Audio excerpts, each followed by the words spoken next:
Discord event should start at any moment, but you can probably begin if you like, and sort of introduce yourself a All little right bit then. and talk to the people about what this will be about. All right then. Hello.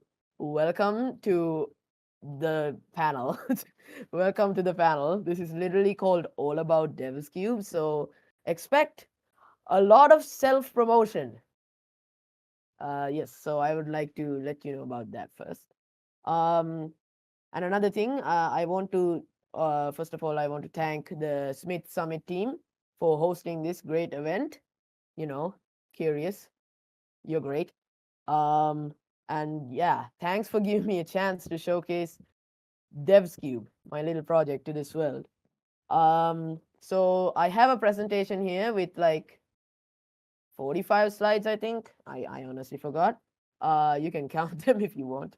Uh, so yeah, this is basically going to be a presentation about Devscube, what we have coming in the future, what the current state of Devscube is, all of that, and then obviously there will be a Q&A after all of this. I do have chat disabled, so that's that. Um, wow, there's a lot of people here. I think, yeah, so I think we can get started.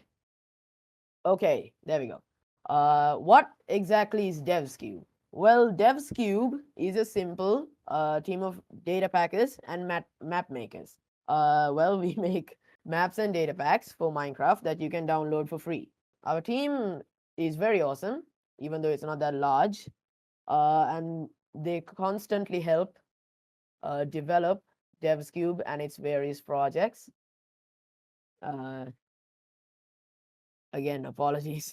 I am very I have a lot of stage fright. I want to talk about the origins of Devscube first. Devscube originally was a small project that I started myself to promote some of the amazing projects that I had planned for the future. The name Devscube is made by combining developers actually and cube. I think that's pretty obvious, but yeah. Uh, you can see it sounds very similar to my own name, which is SwitchedCube. Uh, I don't know. I just wanted to let you know. The earliest origins of Devscube actually goes back to 2022 when I used to develop a project called Datapack Empire. We'll talk about that later. But the actual idea of Devscube being a team and having multiple separate projects only came to my mind uh, in late 2023.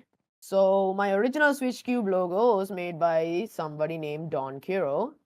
Massive thanks to them for making this highly detailed cube profile picture. So the logo of Devscube was made by me literally messing around with this cube. So you can see I removed the background and I just changed the hue to red, and that's how the Devscube logo was born. So yeah, one day I was messing around with this stuff in my images folder, and I happened to come across this image. Uh, for the fun of it, I removed the background and started hue shifting the logo because why not? I love messing around with stuff. Anyway, the first color I tried was red, and I quite liked how this logo looked. And then something clicked in my mind, which basically said, oh, yeah, this is going to be the Devscube logo. I don't know when I got the name in my brain, but yeah, my mind instantly went, this is the logo for Devscube. So my original profile background didn't really fit with the cube profile picture. That's what I thought back at the time. But now that I've realized that it's wrong, but uh, what am I saying? I had to improvise and make my own gradient. So this is the old background. You can see it right here. Uh, so this background was used for quite a while. I think like 4 months. But later on, I started messing around with the background again and got to this gradient, which is shown by background V2 in the slide. And I just pretty much overlaid the cube on top of the gradient, and that's how the Devscube logo was made. So yeah, Devscube actually came into existence in March 2024 when I made, perfect segue, Datapack Tennis. So I had to make a Discord server for Devscube because it is the launch of this Datapack Tennis project. I will talk about it shortly. And so yeah, this is the perfect segue. So yeah, this is the beginning of Datapack Tennis. Sorry, the beginning of Devscube. Datapack Tennis.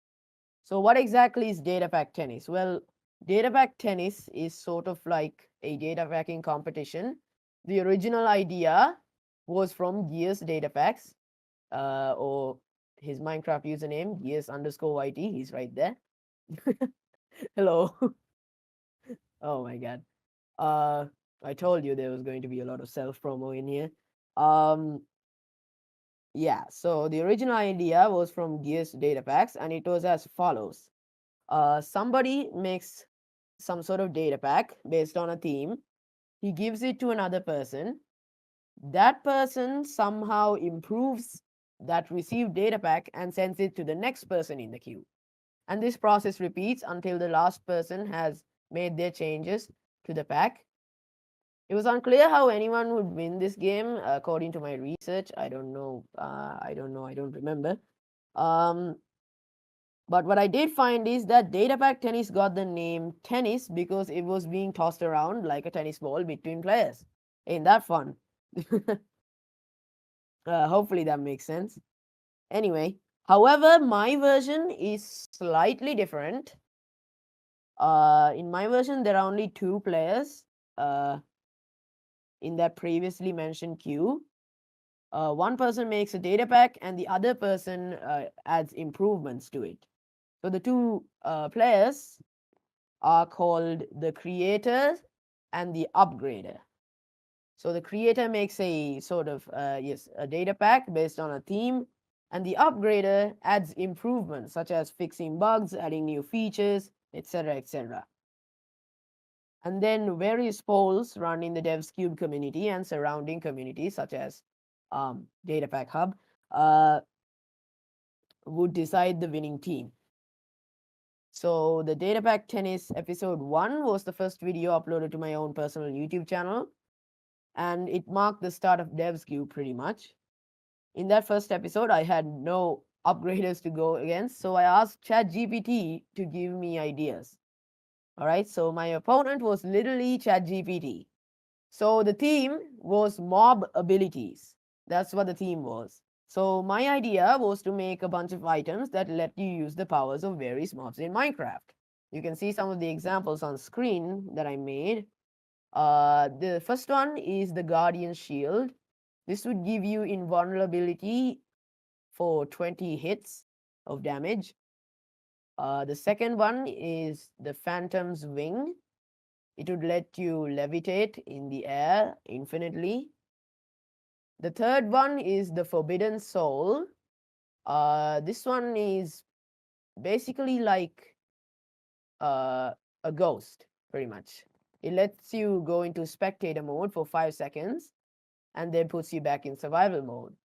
But the thing is, this thing also accounts for when you're inside a block, so it'll automatically destroy any blocks that are around you. This pack is very unbalanced. I should let you know. Yeah. Sorry if my voice sounds a bit bad. I'm kind of sick. Anyway, and this fourth item, this item, you can see it kind of resembles a glow squid. That's why it's called the Illuminator. The Illuminator, it makes nearby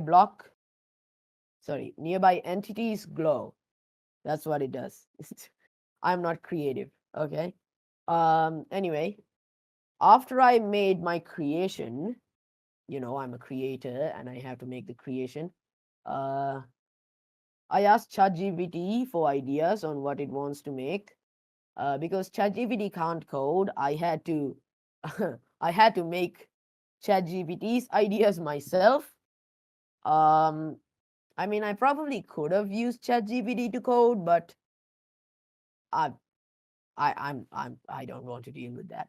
Um, Anyways, ChatGPT's idea was to create even more items based on this theme, based on what I made, right? So he gave me a bunch of ideas. Not I should call him. I should call them he. Sorry, it. What am I doing? Um. So yeah, there are 4 items.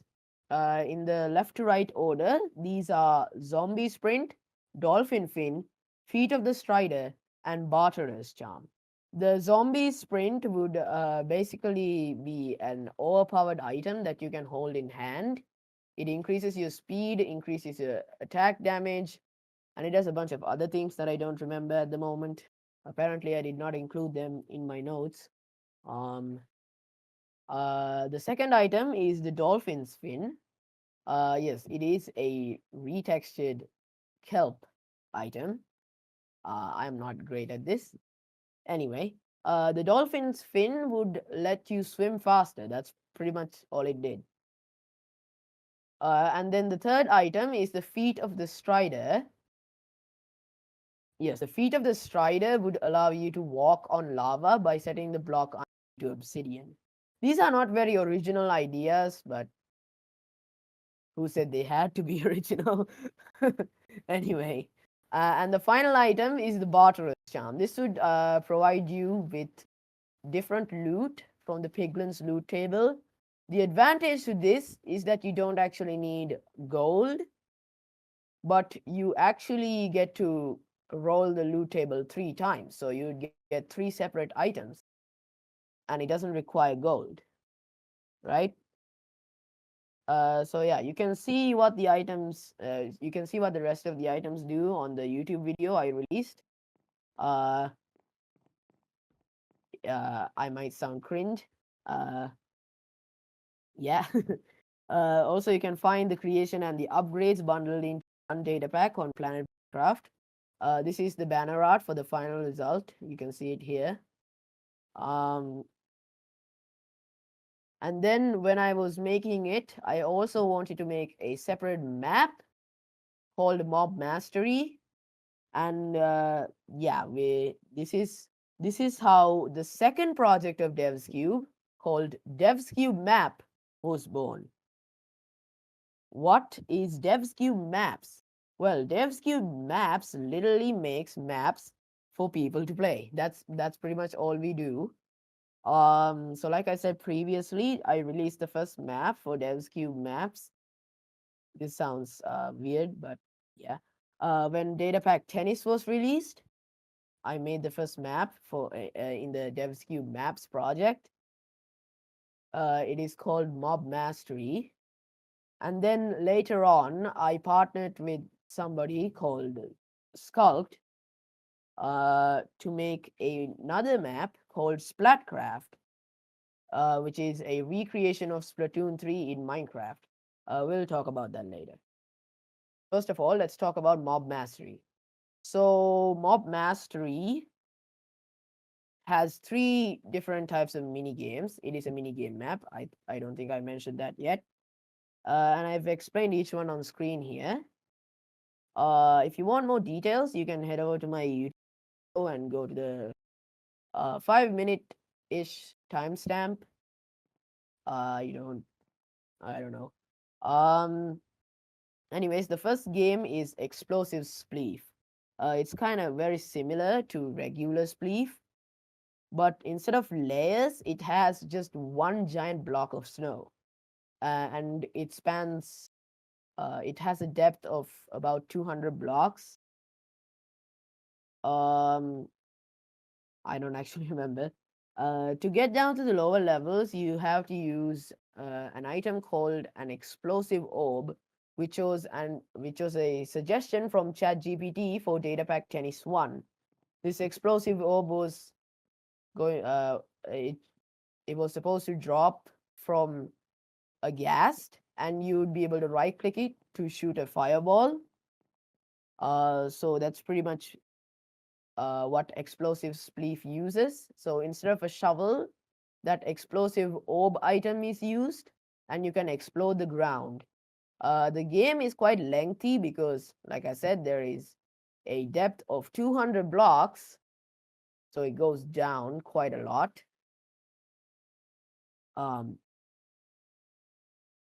But yeah, that is explosive spleef.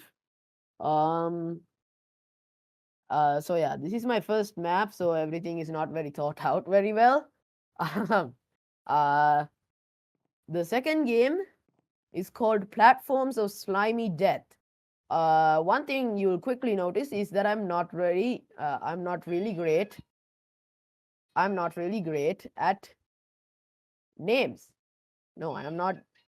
I'm not great at names at all. Um, give me a second. All right. So in Platforms of Slimy Death, well, it's quite similar to the glass platforms game from Squid Games. So instead of glass, there are actually slime platforms that you have to jump on. So these are made out of slime blocks. And you are given an item called the Illuminator, which I previously talked about. You can see the item texture. It's right there. This is the Illuminator. I think I already said this. So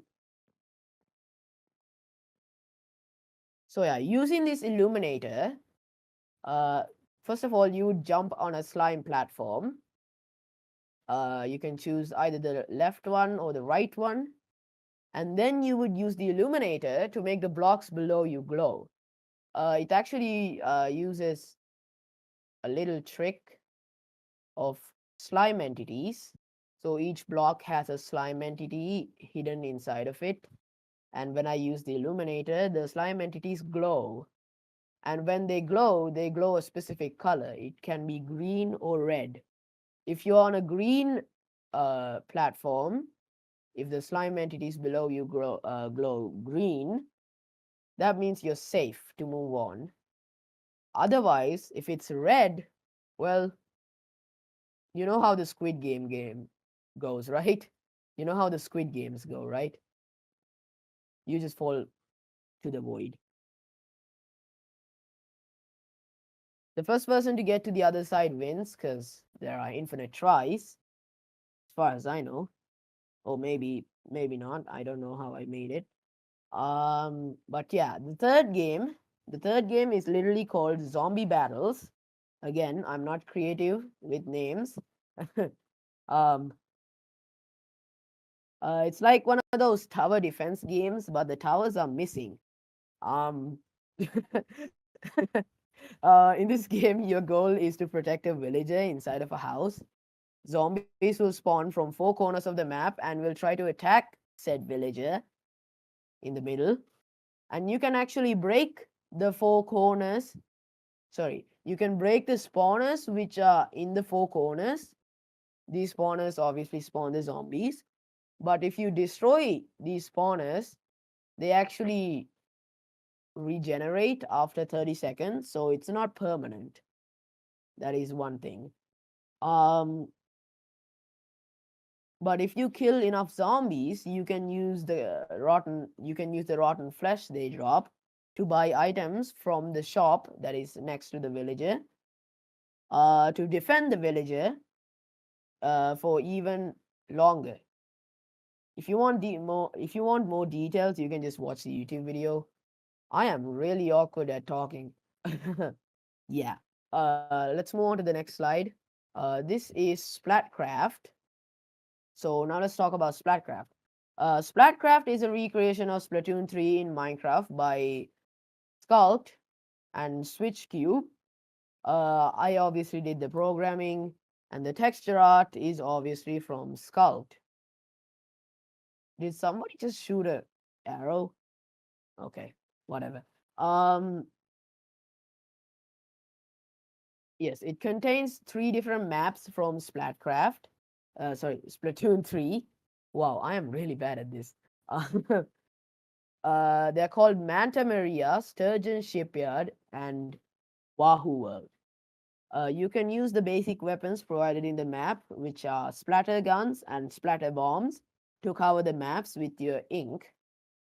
There is obviously 2 teams, the orange team and the blue team, and each one has their own separate Splatcraft splatter gun and obviously a splatter bomb.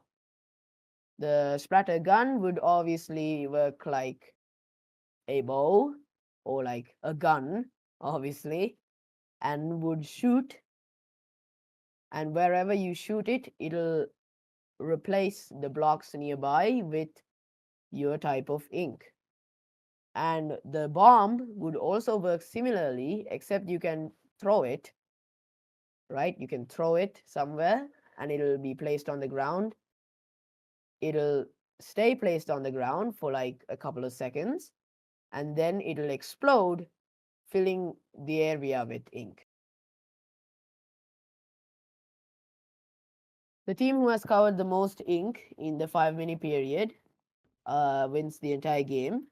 And you can also turn into a squid, just like how the actual game lets you, which is pretty great, I think. The original map was made by a person named Newell Barco 8. So that's where we got the build from. And obviously the texture art is from Sculpt. The gun texture and that squid that you can see on the right, they're from Sculpt. So yeah, you can check out the original map on Planet Minecraft. I unfortunately I don't have the link right now. I'll probably find it in the Q&A period. So yes, these are a bunch of images that I collected. The first one is obviously the cover art for Mob Mastery. Yes, I think it does look ugly because I think I spent like a total of 10 minutes working on this thing. I don't know. You can see the cover arts. You can see the Splatcraft cover art as well. Fun fact: to make the Splatcraft cover art, I had to take 2 different screenshots and stitch them together, which is kind of funny. So yeah, the 2 players are literally me, just me, nobody else. Excuse my yapping, but let's move on. The top middle picture, you can see it right there. That is a scrapped ocean minigame concept for Mob Mastery. It was going to use the previous dolphin fin item that I mentioned from Data Pack Tennis, which you would get from a dolphin. And the basic premise of that game is you use the dolphin fin to swim around the ocean, find chests, and collect various items from said chests and return it back to spawn. I did not know at the time how to make the chests randomly spawn, like spawn in random locations. So I ultimately decided to scrap the minigame because it was just too much work for my little brain.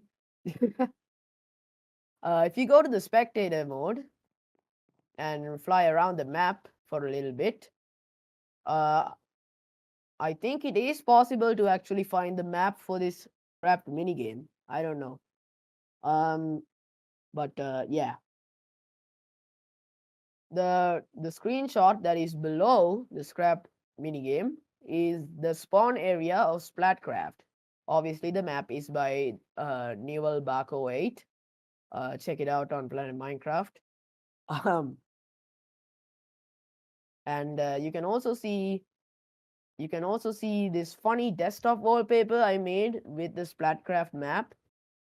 I think it looks kind of weird. If you observe closely with the zoom mod, I have Among Us installed. Okay. Um, and up there, there is a early screenshot of what Mob Mastery's spawn area was supposed to look like. That black box there, I replaced it with an image of the cover art, which you can see on the bottom left. Sorry, the top left. But yeah. I think we can move on to the next slide. Yes, Devscube SMP. This is the third project. This is the third project of Devscube. So after the release of Splatcraft, Sculpt wanted to make an SMP for Devscube because he thought, why not? So yeah, and I also said, why not? And that's pretty much how Devscube SMP was born. It was supposed to be a small server for the active members of Devscube, right? And it contains quite a lot of data packs from various places. For example, the Creepers code, vanilla tweaks. That's all I can remember right now. But yeah, and it contains quite a lot of data packs, right? And it was supposed to be online 24/7 and originally hosted through a host called Bisect Hosting. Sorry, Exarot. Hold on, I cannot pronounce this right. Exaroton, Exaroton hosting. Yes, a little while later, we actually switched to Bisect Hosting.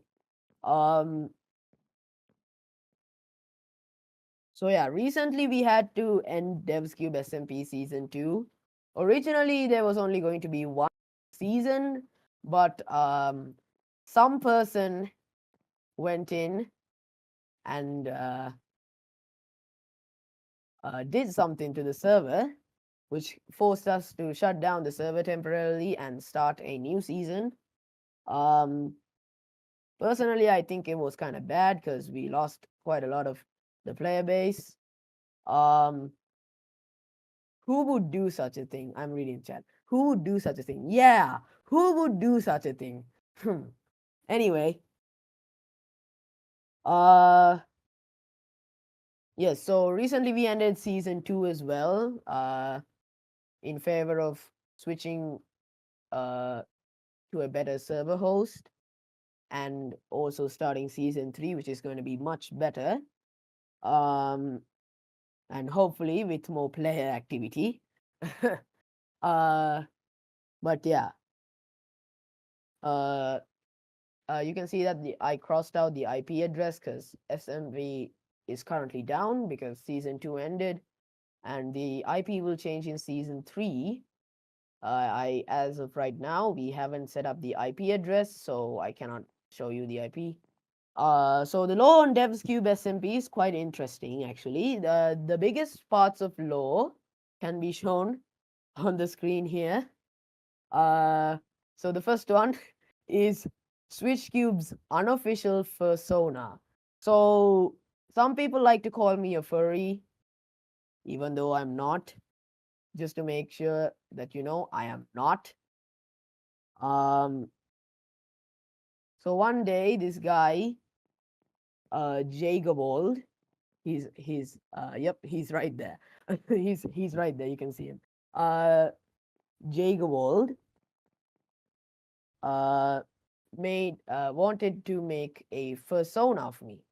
A persona is basically a character, basically a furry character. I don't know how to explain. Anyway, and then he got somebody else called Kuro to make a drawing of what my unofficial persona was going to look like. That design is actually based off of a blue axolotl.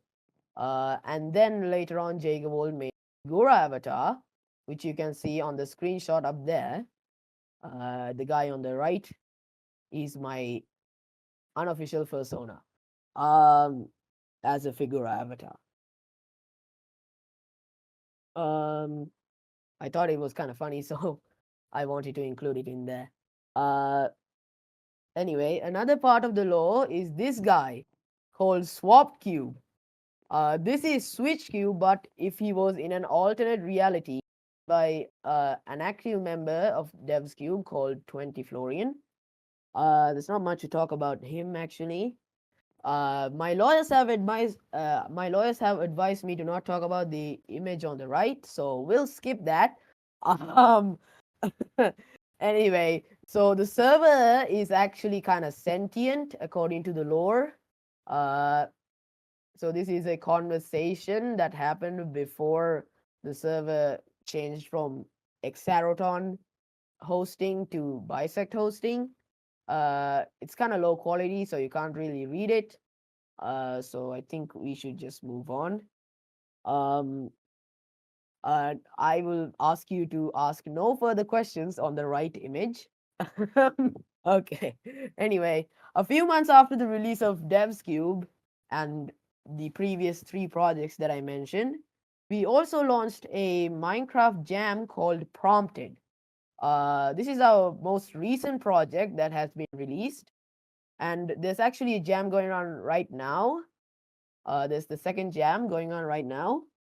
So yeah, let me explain about Prompted a little bit.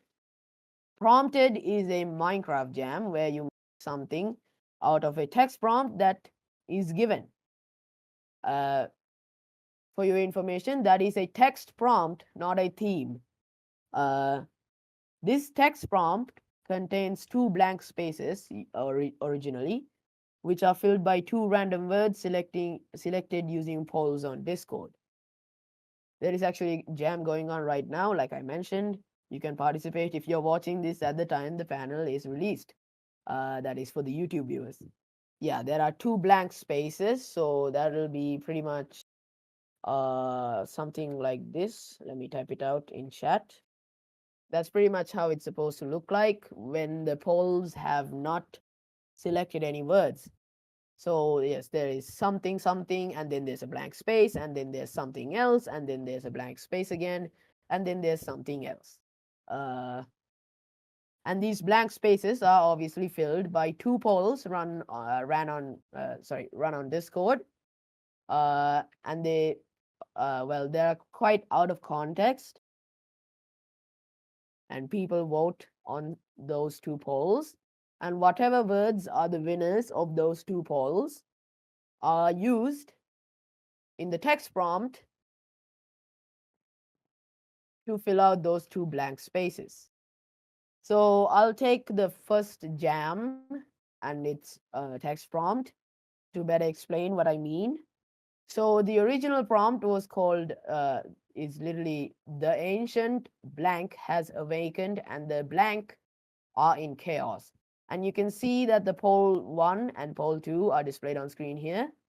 The word machine won on poll 1 and the word skies won on poll 2. And you can see that those 2 words have been used to fill out the blank spaces in the prompt.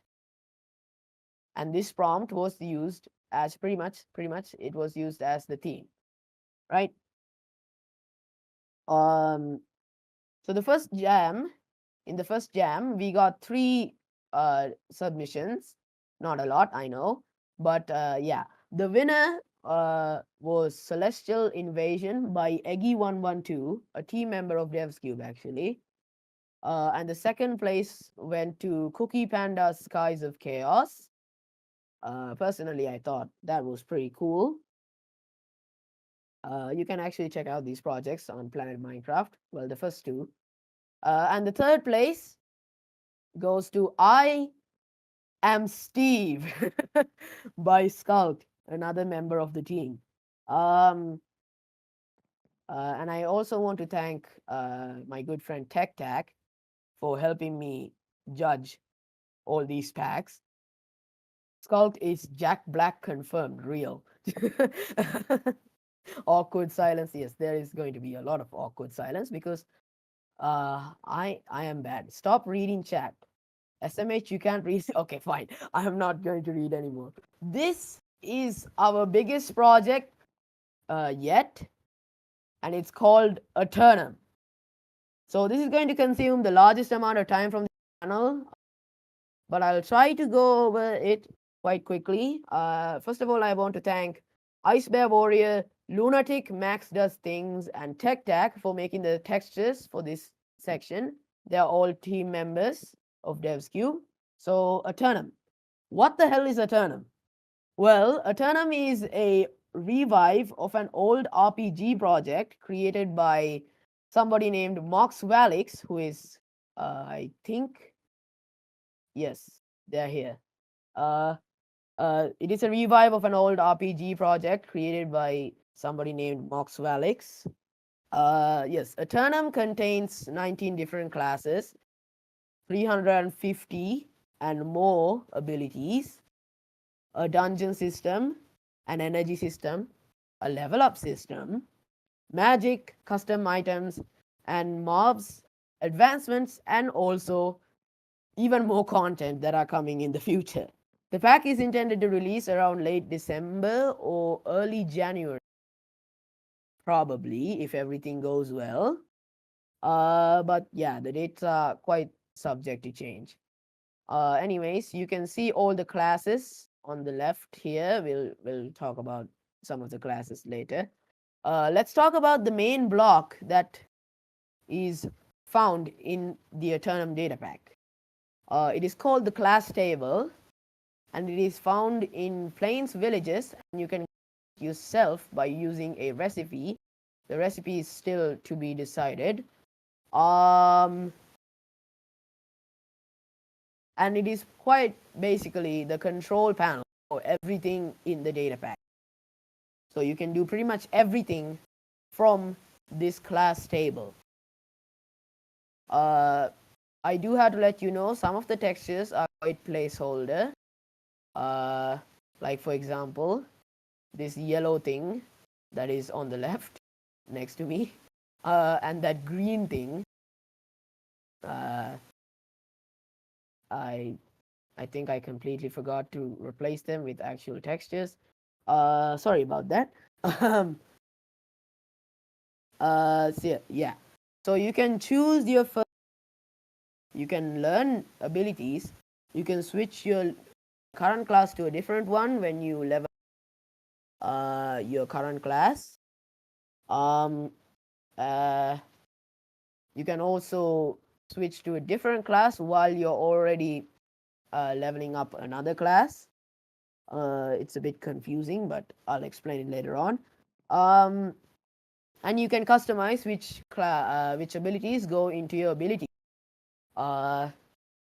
which is pretty cool. Anyway, yes, so these are some of the UI found in the class table. On the left, we have the main menu with the 5 different buttons. In the middle, we have 19 classes found in a term. We'll talk about them shortly as well.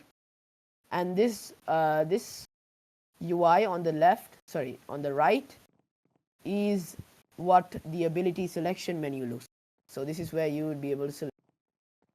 All of this is quite placeholder because the current data pack version is not that great. I hope to do a rewrite of it soon, with much more optimization and stuff.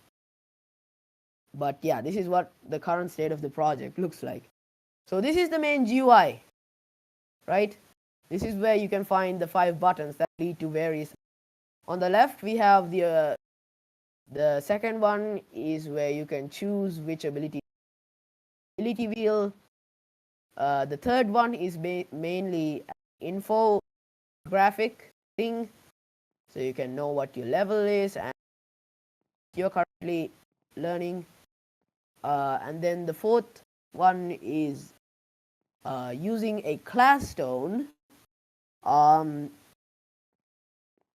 Yeah, you can see that those 2 buttons, learn and stone button, quite placeholder. And then there's the final one, which is choosing a new class. Can be used to either choose a new class when you haven't learned a class before, or after you've leveled up one of your existing classes. Sorry if this is very confusing. So yeah, this is where you can pretty much do everything related to the class system of the data pack. So yeah, this is pretty much everything except for the dungeons. There is a lot more explanation about the 5 buttons in my notes, but I think I will have to skip them. Basically, what you need to know is that there are 3 different types of abilities: active, passive, and key abilities. Active abilities can be activated using using an ability wheel. The passive ones run in the background, basically, and the key abilities actually unlock various items for a class. So, for example, a swordsman class can get a key ability that allows them to use custom swords from the data pack. And obviously, active abilities have a cooldown and they use an energy system or a mana system. We'll talk about that later.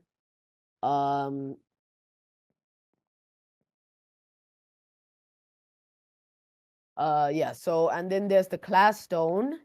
The class stone is basically an item that allows you to switch your current class to a different one, keeping all of the learned abilities, but resetting the data of your current class. So, for example, if I'm on the Enchanter class and I have level 8 of the Enchanter class, and I use a class stone which allows me to switch to a different class, and if this class stone says that I can use it to switch to a different class called the Rogue class, when I use said class stone, it will reset the level of the Enchanter class, and it'll instead give me the Rogue class. So now I'm learning the Rogue class.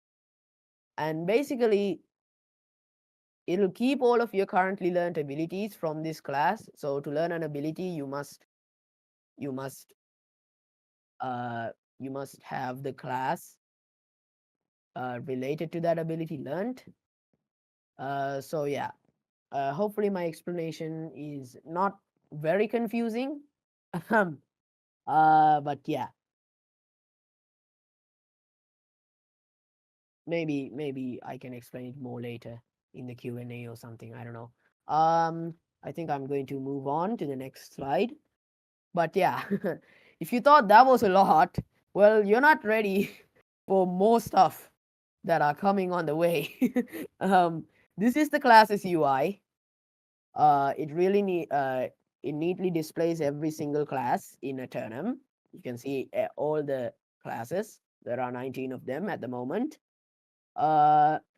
In this menu, you can either choose your first ever class if you haven't learned a class before, or if you have learned a class and you've reached the max level for that class, you can choose a new one, right?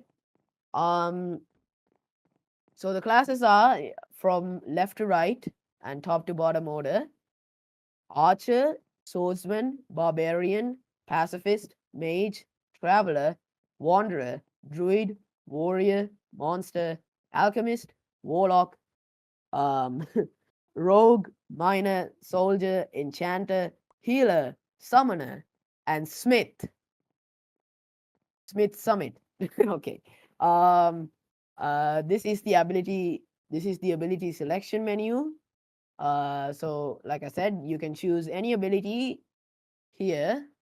You can choose any ability to apply to one of the slots in your ability wheel.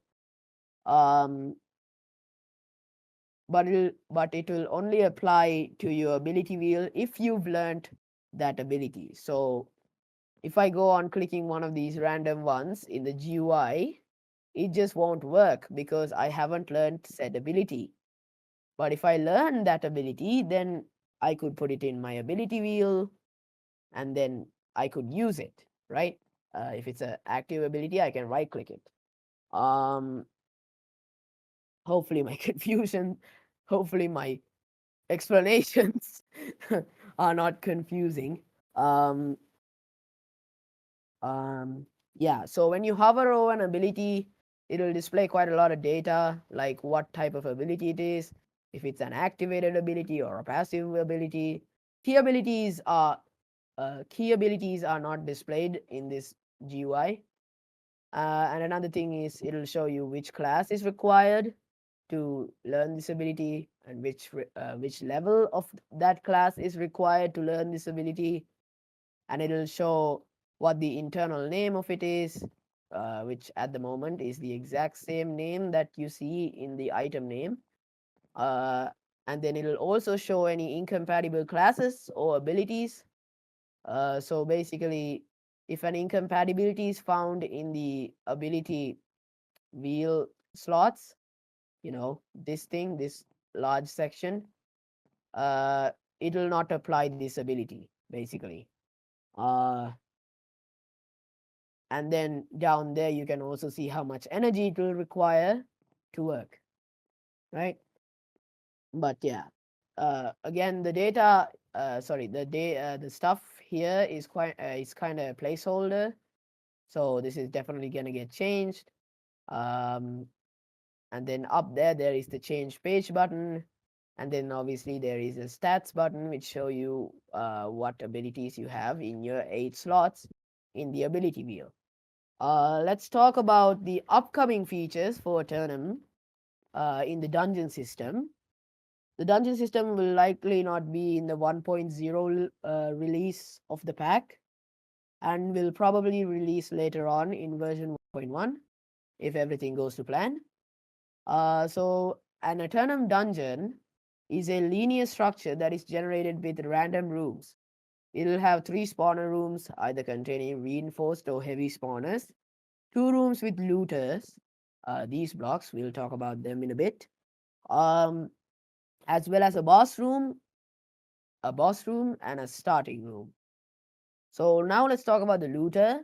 The looter is kind of like a vault, basically, but it actually drops different loot based on what kind of key you use to open it. So for example, if you used an armor key, it will drop armor, but if you used a weapons key, it would drop a weapon, right? Oh my god. It is kind of thundering in my area. And something I have also noticed is that I am getting very close to the 1 hour mark.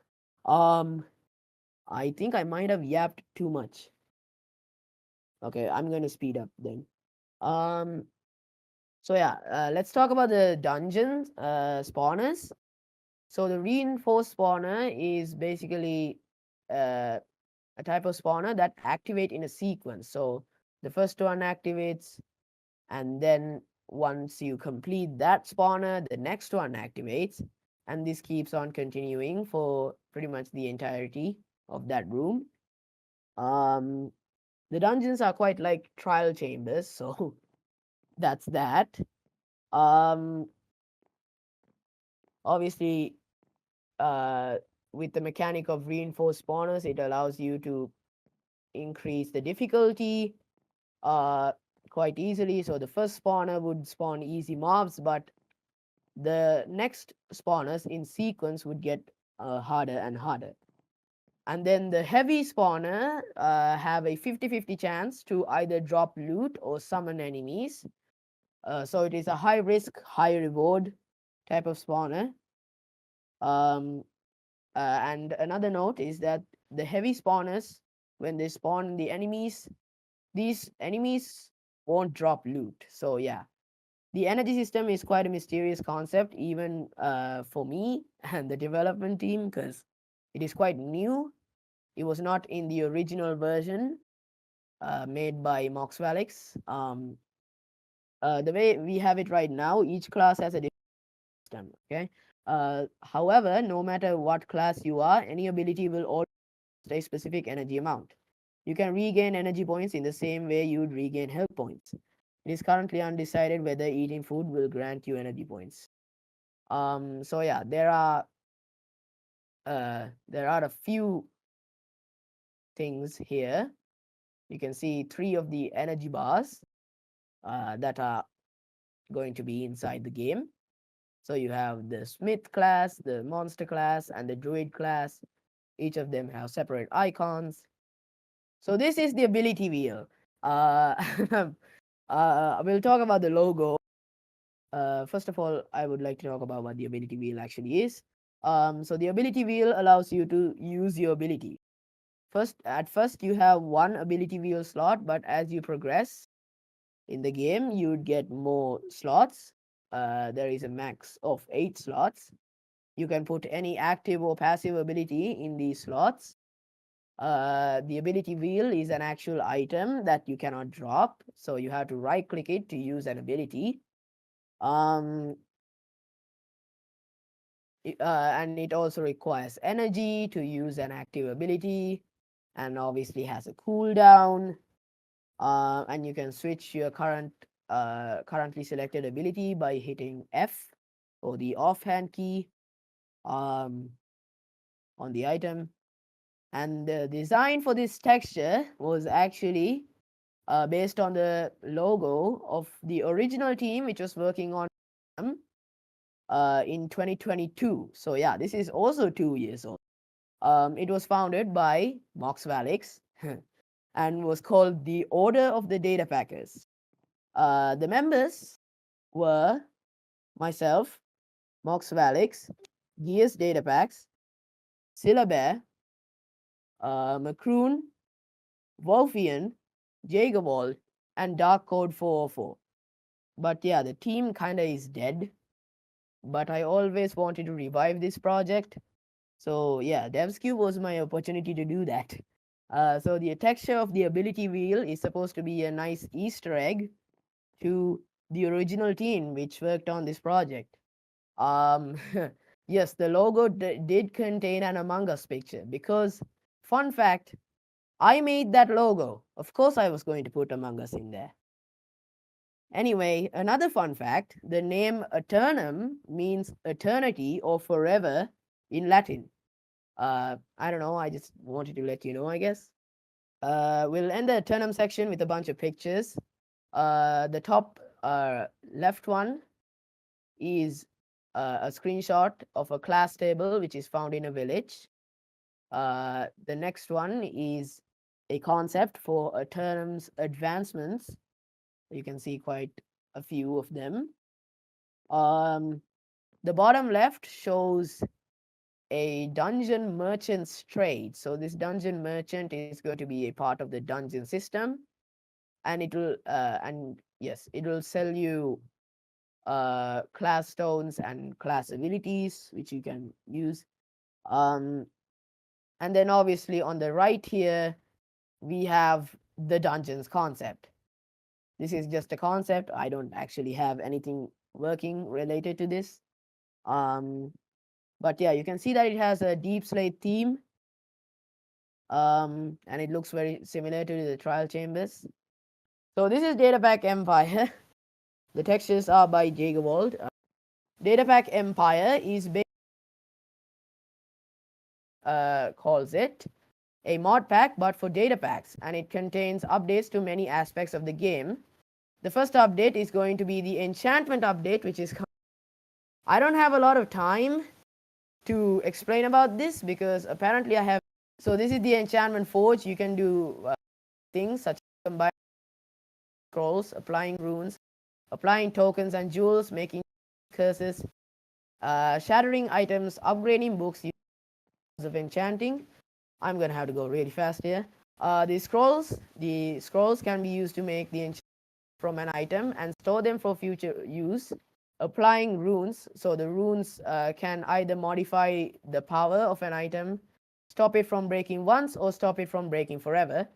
You can also shatter items to get shards of enchanting, which can be used to upgrade books. You can also make potion-like items, which are called charms, and they can either provide buffs or debuffs to players. And you can also combine different enchantments to make even more powerful enchantments with higher tiers. I'll provide this presentation somewhere once this is done. And yes, and then there's the enchantment table, which is supposed to remove the luck-based system of Minecraft and provide more flexibility. So yes, there are crystals which increase the rate of getting more powerful enchantments, and there are 3 types. The gems provide higher power tiers of enchantments. There are actually tiers for enchantments in this pack. I think we'll have to call it there, SwitchedCube. Yeah. And really good job on the presentation. Really cool slides. And it's a bit of a shame that the time ran out. Yeah. But you'll obviously be able to talk about the panel with everyone in the crowd after the panel's over. Yes. And I want to issue a huge round of applause for SwitchedCube for running this panel. Without any practice at all, this is really impressive. Good job. I have not done any practice, by the way. Really good job, and I'm sure we'll all want to learn more about Devscube by experiencing the booth that exists in the world. Yes. And sadly, we didn't have time for the official Q&A, but questions can be asked to SwitchedCube after the panel is over. Yes. And yeah, good job. If you want to have any closing remarks, feel free. Well, thanks everyone for joining the panel. I